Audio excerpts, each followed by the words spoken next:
I like Muskan to introduce our next guest, Padma Subramaniam. Sure, thank you, ma'am. So, our next speaker is Padma. She is an accomplished business leader with extensive technology industry experience. She brings a multifunctional background across global strategy, sales, business development, and product management. Her proven success is in setting business strategy and execution. Padma is an entrepreneur, customer focused manager thriving in an energetic and fast paced environment. Welcome to our Rainbow Secure platform, Padma, and stage is all yours. Over to you. Thank you so much for joining us here. Excellent. Thank you so much. This is really, I don't know how I'm going to scale up with such an awesome presentation that Saurabh just gave. So I'm going to try. But thank you for this opportunity, and I very much appreciate this. Give me 1 second. Let me make sure that. Um, Yes, Padma, I'm able to see your deck. are you also able to see the? Are you able to see it in full screen as No, well? no. Yeah, that's my. So Yeah, that's this is a good. something. This is a full screen. Yeah. This one is okay. Yeah, this is good. Okay, perfect. So let's get started with this. Today, I wanted to talk a little bit about cybersecurity and the creator economy because it's very, very close to my heart. I run this startup called Fitty.ai, which is actually a creator technology platform that brings together creators and organizations so that you can have repeat engagements with organizations and bridge the gap as far as innovation is concerned. So I just wanted to take a few moments. I don't think I'll go beyond 15 minutes, and then we can open it up for Q&A. So one of the key things I wanted to bring out today is how can the creator economy help people who are in the cybersecurity space? We do have a lot of cybersecurity consultants and cybersecurity experts who are starting to join the Fitty platform. So I wanted to talk to you a little bit about that journey and why would you join and what do you get out of it, right? And in order to do that, I want to step back and say, why is this even necessary? If you look at organizations today, especially after COVID, after the past 2 years, most of these organizations are undergoing digital transformation. And what do you mean by that? Most of them are becoming technology enabled businesses. What used to be retail stores where people actually walked into malls to do shopping have, over the past 2 years, have been desperately moving towards an online world where you can go ahead and use an online store just as you would walk into a store and pick up your things. In a similar way, if you look at each and every vertical, whether it's healthcare, all of us have been on telemedicine where we've been on calls with our physicians. And for most purposes, we don't want to walk into a hospital today. We can actually do that from wherever we are over video conferencing. If you look at manufacturing, again, with all the sensors and supply chain moving into a technology enabled business, that's actually driving more efficiency into the supply chain itself. Real estate, retail, I just talked to you about retail. I used to work very closely with a lot of retail companies. And as COVID hit, and everyone thought, okay, it's probably going to be around 3 months. We're going to be back in the offices, we're going to be back in the malls and so on. That did not happen.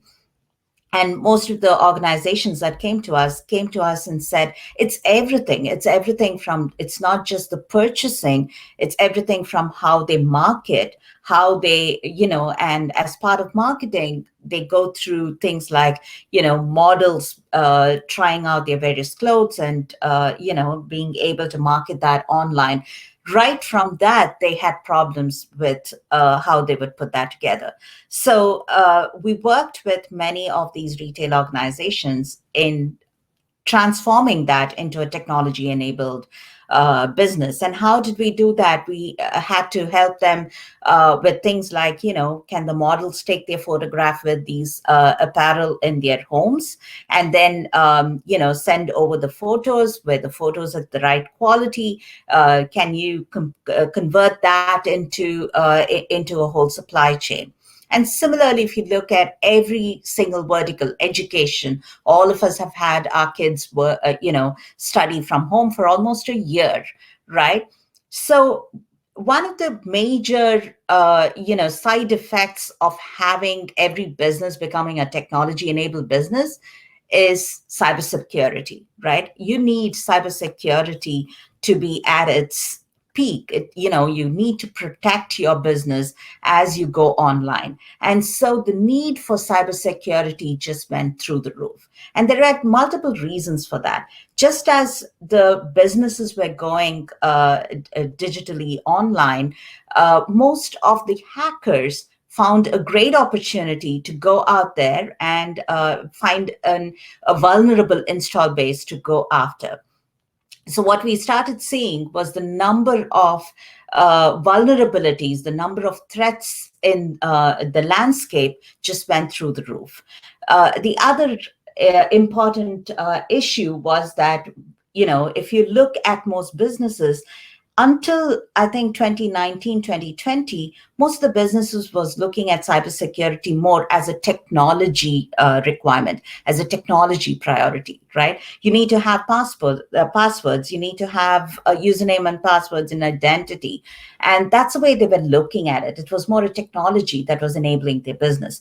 However, as more and more businesses started, facing these threats and facing the outcome of these threats, they realized that it's no more a technology priority. It's actually a business priority. So we had many of the CXOs, we used to be talking to CISOs, we used to be talking to CTOs, but very soon it was the CEOs that took over and said, hey, I need my business really to be secure, which means it's not enough to just look at the technology, but you need to look at the entire business landscape and make sure that we are protected. So multiple aspects of security, right from, we used to call it the periphery. So what was being just guarded at the periphery went across the landscape. You have to protect every element of your business, and you also had to be proactive about it. So it was not enough for you to sit around and say, hey, yes, I had this malware or I had this threat, and so now I'm going to react to it. You had to be proactive and look for areas of vulnerability in your organization and make sure you plug them. So that became, again, a very key priority for most businesses. So when you put these two together, what happened was there was a big talent scarcity as far as organizations were concerned. And we did a lot of, we went around and did multiple surveys. Of course, we have taken this from a BCG or a survey that was done. But if you look at it, there was significant shortage as far as cybersecurity staff are concerned. And even, and even if you take it just from a sheer number perspective, about 64% of the organizations said that they have a shortage, either a significant shortage or a slight shortage in terms of the cybersecurity staff. The other key aspect of it is in terms of operational excellence. Yes, even if you do have the cybersecurity staff, it's not enough for them to just sit around and continue protecting your business. They need to be trained, and their training needs to be updated. And that updates to their training today happens almost daily, because the threat landscape almost changes daily, which means that operational expense or the operational overhead that most organizations face with these things is just going through the roof. So what is important is that organizations start looking outside their boundaries.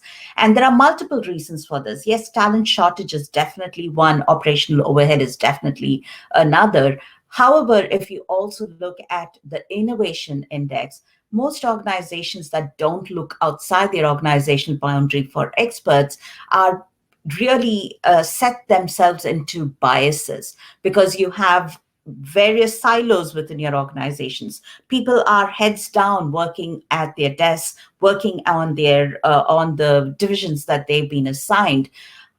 However, going outside that boundary allows you to be more innovative, keep pace with the trends that's happening outside your organization, in the industry, across industries as well.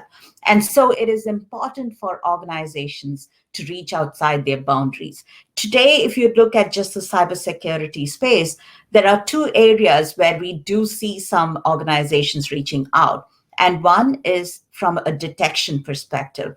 Most organizations have these bug bounties, right? Where you, as individual experts, you need not even be experts. You've run into a bug you think is a cyber bug, and is a cybersecurity threat. Then you can go ahead and go ahead and report it to the enterprise and get the bug bounty. That's one area. The other is where they reach out and to individual consultants, mostly smaller organizational consultants who can help them manage and maintain their landscape.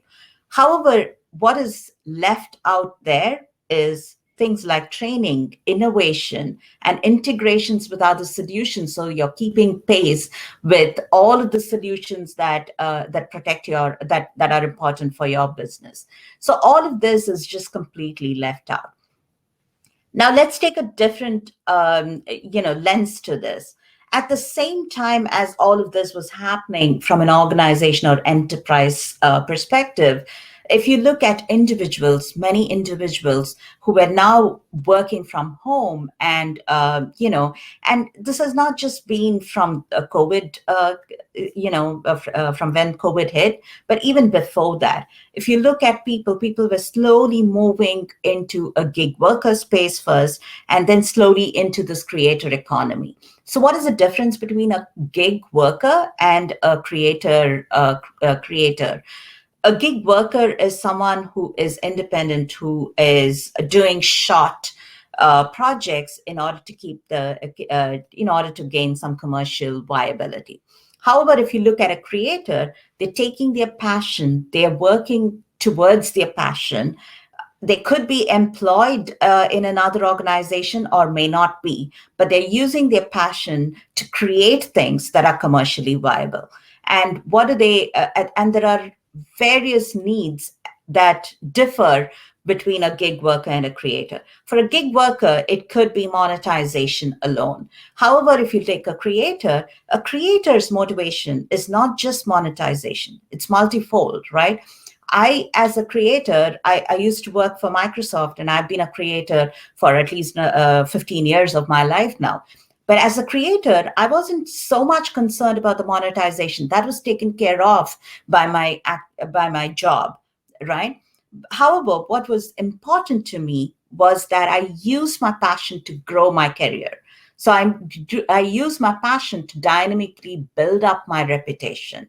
I use my passion to start working with various people and train myself, right? And keep pace with the innovation trends that are happening outside.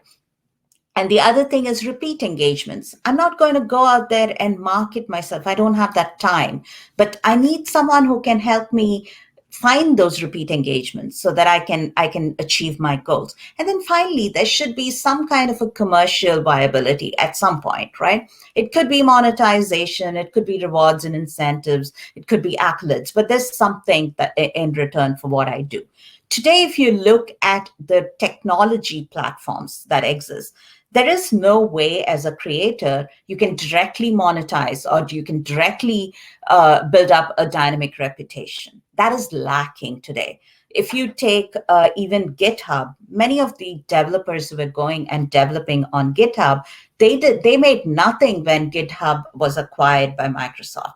It was only the top few people who had organized GitHub who made that money. So if you look at it, as a creator, I've spent time going and creating things, but I don't get anything in return. And that is a sore point today in the technology world.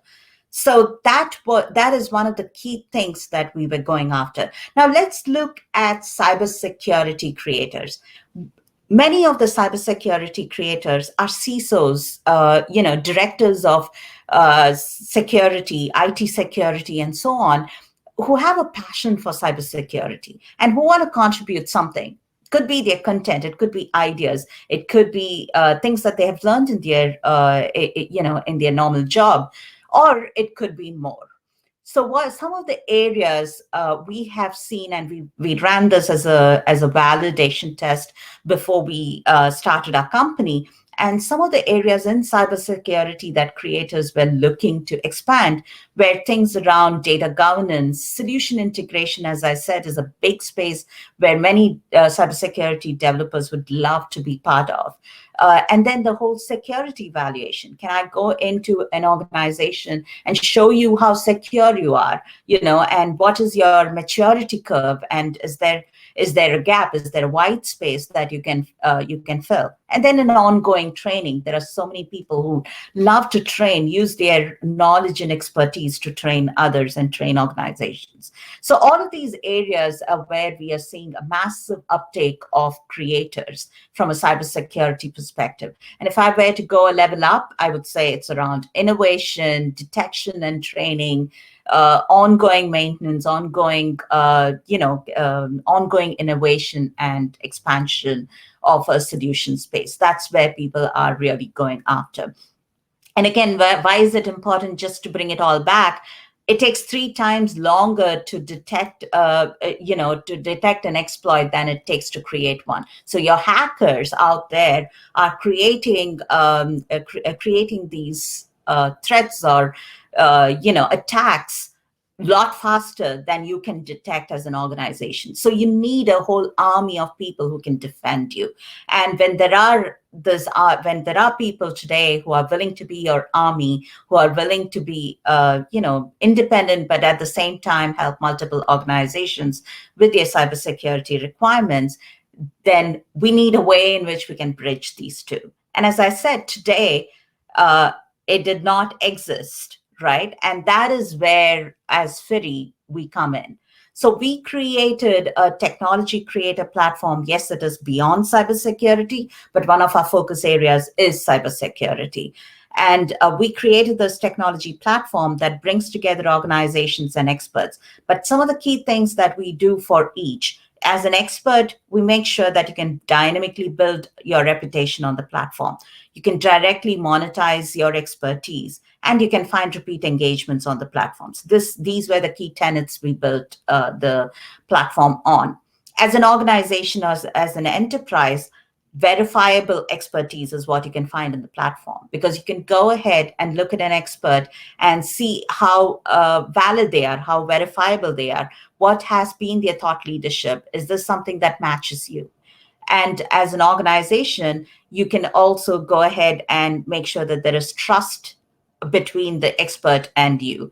And as we build out this platform, to Saurabh's point, I mean, we are really at that initial stage, but as we build up that platform, we're building it on things around Hyperledger and smart contracts, so that exchange of contracts between the organization and experts becomes more automated and becomes more viable. And that is where we are going as a startup or as a company. Now, I want to end this presentation with a short request. If you are a creator, or if you are a startup or an organization, and you would like to be part of this almost a revolution that's happening in the technology world, please do feel free to reach out to me or one of our team members, and we'd be happy to work with you one-on-one. So let me end the presentation here, but let's open up for any questions that you may have. Thank you, Padma. It was very nice presentation and very useful tips that you are sharing with us. Thank you. And let's wait for 1 or 2 minutes. Sure. Yeah, I think it was really, the importance that you brought up here, that, everybody should get fair share of what they are contributing, right? So you were right on point when you give the example of GitHub, that, hundreds and thousands of developers, trusted the platform, put their code, and yeah, they did get service in return by using the platform. But it was also that their engagement with the platform made the value, and so I think overall theme here is that everybody should get their fair share, and everybody can come together for the success of digital transformation. So whether it's through cybersecurity or through your advisoryship or through your mentorship, there are different ways you can contribute to the organizations, and organizations can truly gain here by leveraging the trusted expertise on the platform, and they can, I think, collaborate with each other and make a great use of the platform. Yeah, I couldn't have said it better, Dhaval. That was an awesome way you put it. Yeah. So Yeah. now I would like to see if is there anything on chat here. One last piece I wanted to ask you was that if there is an say solution architect who wants to come on the platform, then what's for him, or how the organization can reach out to somebody in the role of solution architecture, or somebody wants to have leverage his expertise as in like in a more say solo entrepreneur or a freelancer Right. and want to serve the organizations. Yeah, actually, we are very much focused on the developer and solution architect community. And some of the things that you can gain today on the platform is, again, repeat engagements. And we are, also manually doing a lot of deals at the moment with multiple organizations, pretty large ones as well.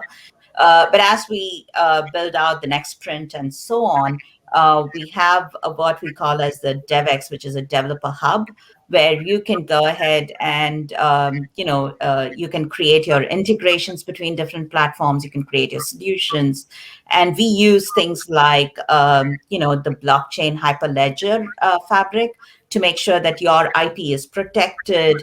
And you can, even as a creator, you can become like this organization that sells your products, your solutions, and that is automatically done with the help of smart contracts. So again, everything is recorded on the transaction. People are dynamically building up your reputation. Your community is building up that reputation, the validation and curation as well. Yeah, that's a good answer. Yeah. So I think let's see if anybody got anything on chat message.